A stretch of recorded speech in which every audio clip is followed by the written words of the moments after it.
Olá pessoal, tudo bem com vocês? Eu e a Marina estamos de volta, agora com um microfone digno para vocês. Espero que vocês estejam escutando bem a gente. E hoje nós vamos falar um pouquinho sobre constelações familiares.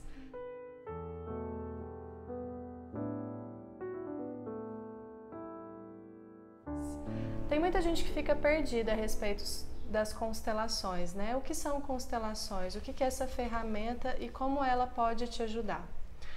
Bom, essa ferramenta foi canalizada pelo Bert Hellinger, que é um alemão, e há algumas décadas já, acho que já tem mais ou menos umas 3 décadas, ele analisa os sistemas familiares, não somente os sistemas familiares, mas também sistemas, todos os outros tipos de sistemas. Por exemplo, uma empresa é um sistema, né, também.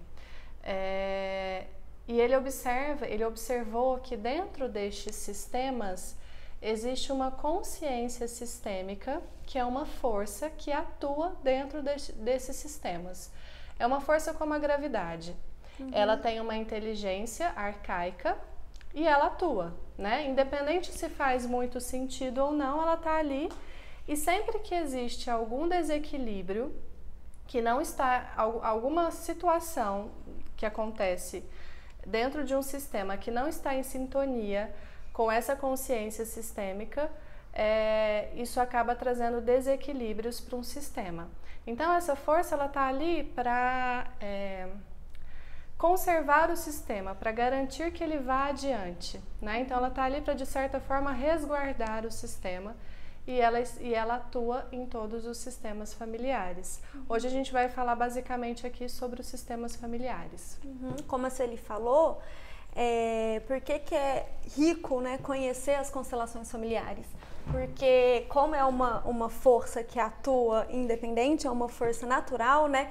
Independente de você saber ou não da existência dela, concordar ou não com a existência dela, ela vai atuar. Então, se você sabe, se você tem consciência de que ela está ali atuando, né, e regendo muitas das nossas relações, né, dentro de um sistema, seja familiar, seja com os amigos, seja na empresa, no trabalho, né?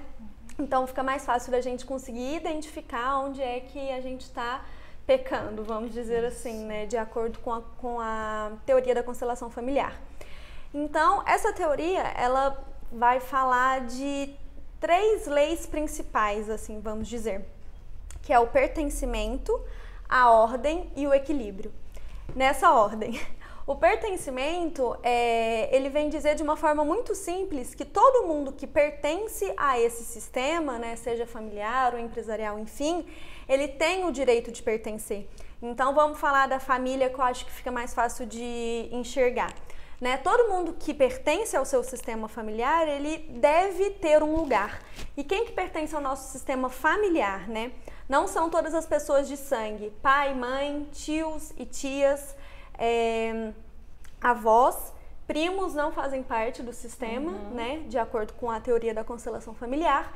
E alguém que te fez um grande bem ou um grande mal para a sua vida. Então, alguém que, assim, te doou sangue, te doou um órgão para salvar a sua vida, ou alguém que assassinou alguém da sua família, vamos dizer. Então, todas essas pessoas têm que ter um lugar para ela no seu sistema. Ex-esposas. Sim.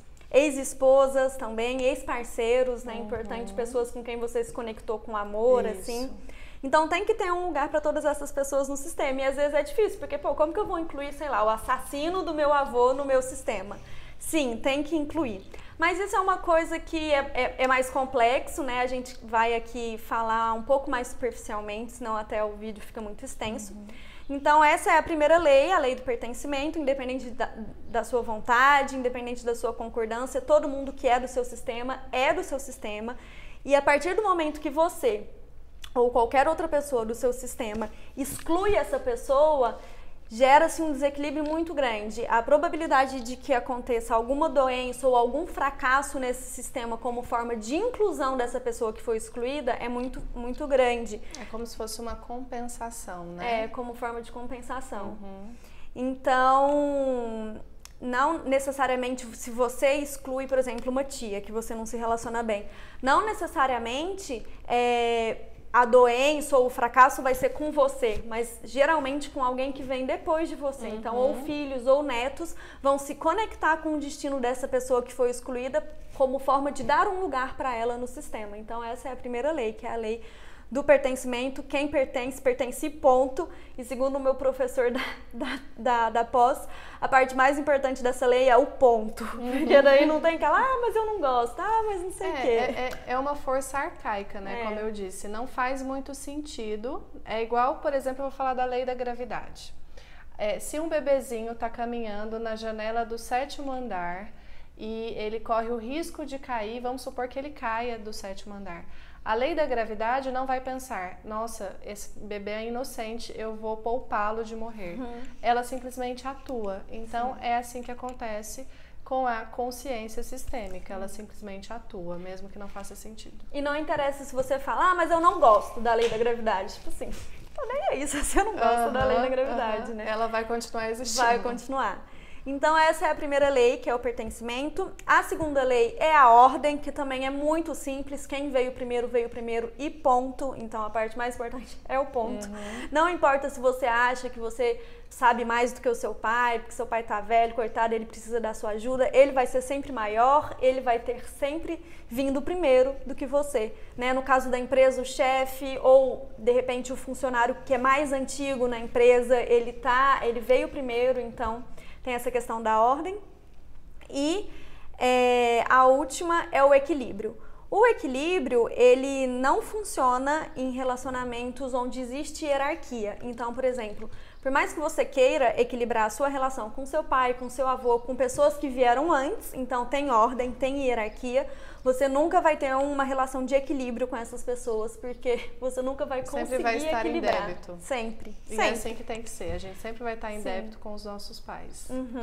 E avós e pessoas que vieram antes da gente, que só por causa delas foi possível que a gente estivesse aqui antes. Então não adianta doar toda a sua energia vital, você não vai equilibrar essa relação. Mas eu doei um órgão pro meu pai, salvei a vida dele. Não interessa, você está em débito com seu pai sempre, porque ele te deu a vida. E avós, e etc e tal. Então, as relações de equilíbrio, elas acontecem com parceiros no amor, na amizade, entre sócios igualitários dentro de uma empresa. E o que é a relação de equilíbrio, né? Você sempre dá um pouquinho a mais e o outro um pouquinho, e você um pouquinho, para ir mantendo esse equilíbrio. Então, se alguém te dá algo, você retribui com um pouquinho a mais. E se alguém te tira algo, te fere, você precisa ferir um pouquinho, só que dessa vez um pouquinho menos. Se na hora de dar, você dá um pouquinho a mais para ferir, você fere um pouquinho menos para que o equilíbrio possa se manter. É uma vingança amorosa, né? Isso. Vamos deixar claro, não é uma vingança ruim que você vai se vingar. É ferir no sentido amoroso, vamos dizer assim, né? Ser criativo nesse sentido para encontrar uma forma de ferir o outro para que o equilíbrio volte.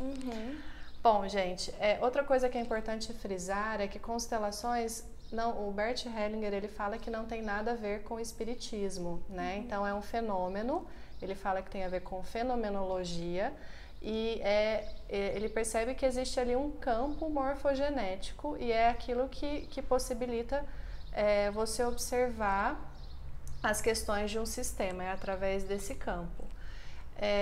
Agora eu vou explicar para vocês entenderem mais ou menos como esses desequilíbrios atuam, né, na nossa alma.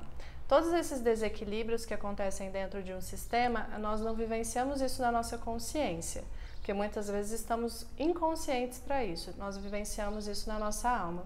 Então eu vou dar um exemplo a respeito da hierarquia. Imagina que que os seus pais são diabéticos e você chega em casa e os seus pais, cada um está com um pote de sorvete na mão. O que normalmente os filhos fazem? Os filhos têm uma tendência de corrigir, de brigar, de tirar o pote de sorvete dos pais, de falar que está errado, que eles não podem fazer isso, de se preocuparem com os pais. Quando os filhos fazem isso, eles fazem por amor. Né? Então eles ficam de consciência tranquila, porque eles acham que eles estão protegendo os pais. Porém, na alma deles, eles vivenciam isso como um desconforto, com uma ansiedade, com peso e com pode acarretar uma série de consequências quando o filho tenta fazer papel de pai ou mãe dos próprios pais. Então, todos esses desequilíbrios são sentidos na nossa alma. Então, muitas vezes como ansiedade, desconforto e uma série de coisas.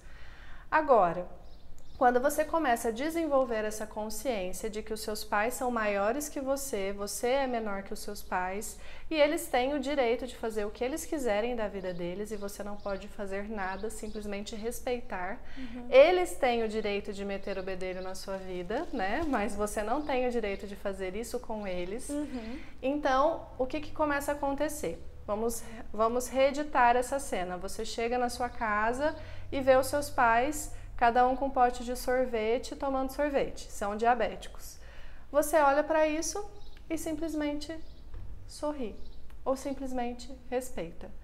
Quando a gente começa a mudar essa postura, pode ser que a gente fique de consciência pesada. Porque nós não estamos protegendo os nossos pais, não estamos cuidando deles. Mas na nossa alma, nós ficamos em paz, tranquilos. Porque a gente está ocupando o nosso lugar, a gente não está desrespeitando essa consciência sistêmica. E isso é muito difícil, muito, né? Porque ficar de consciência pesada não é fácil, mas eu vou falar que a gente faz muita coisa por amor, coisa errada, e que a gente fica com a consciência leve. Sim. E que muitas vezes a gente fica de consciência pesada, mas a gente está fazendo certo. Então, consciência não é parâmetro para se você está fazendo o que é certo ou não, né? É o que nós falamos nas constelações como o amor que cura, que seria essa postura, né, de respeitar e tudo mais. E o amor que adoece, que é muitas vezes os filhos adoecerem pelos pais, adoecerem com os pais, morrerem no lugar dos pais, né? Muitas vezes por amor a gente faz tanta coisa por lealdade, né? A gente tem um exemplo de um vídeo sobre relacionamentos que a gente fala sobre, de repente, uma mãe que não teve sorte na vida amorosa e aí o filho, por lealdade a essa mãe, vai e escolhe parceiros que também não vão ter futuro, sabendo que não vai ter futuro, como uma forma de se boicotar para ser leal a essa mãe. Então a gente faz isso o tempo inteiro, esses movimentos por amor, né? Isso. E os nossos pais não se alegram, o pior é isso, né? A gente acha que, né, nesse movimento de lealdade os nossos pais vão se alegrar, mas na verdade não, porque o que não é possível para eles é possível para eles em nós. Então nós fazemos, né? Sim. A maior felicidade que a gente pode dar para os nossos pais é honrarmos a vida que a gente recebeu e fazendo dela o melhor possível, né? Sendo feliz, olhando para frente, vivendo a nossa vida. Bom, gente, como você pode utilizar essa ferramenta? Essa ferramenta ela pode ser utilizada, você pode fazer uma constelação individual com bonequinhos ou uma constelação em grupo, onde você vai chamar pessoas para representar, né? Ou o terapeuta escolhe, né? Voluntários, para representar pessoas do seu sistema. E ali naquele momento elas se conectam automaticamente com o seu campo familiar e ali vai se revelando qual é o desequilíbrio que está acontecendo e o terapeuta... Ocultas, né, as dinâmicas ocultas. Então, aquilo que está tudo num nível inconsciente, né, se revela ali. Então, você toma consciência daquilo, o terapeuta vai reequilibrar, vai ajudar a reequilibrar aquilo e isso vai atuar na alma, no campo energético das pessoas que estão sendo trabalhadas ali. Sim, então por isso que às vezes a gente chega e fica muito tempo, né, na terapia, falando de questões e tudo mais, e não consegue resolver algo. Porque muitas vezes, não sempre, mas muitas vezes, isso que está acontecendo na sua vida, por mais que você não tenha ideia, pode estar relacionado com alguma questão sistêmica, sim. Geralmente na quebra de uma dessas 3 leis. Ou você está ocupando um papel que não é seu, um lugar que não é seu, ou você está com uma relação desequilibrada com algum dos membros do sistema ou dentro da empresa, né? Ou você está excluindo uma pessoa do sistema e essa pessoa está voltando em forma de doença ou de fracasso.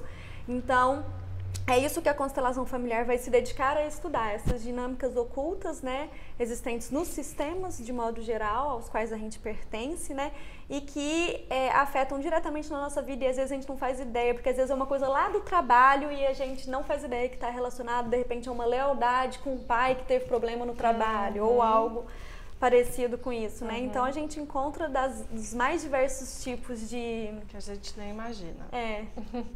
Então é isso, gente. Se vocês tiverem dúvidas, deixem pra gente. A gente pode, de repente, fazer um vídeo respondendo dúvidas sobre constelação familiar. Porque normalmente são muitas as dúvidas. Sim, e é um tema que vocês pedem muito pra gente, né?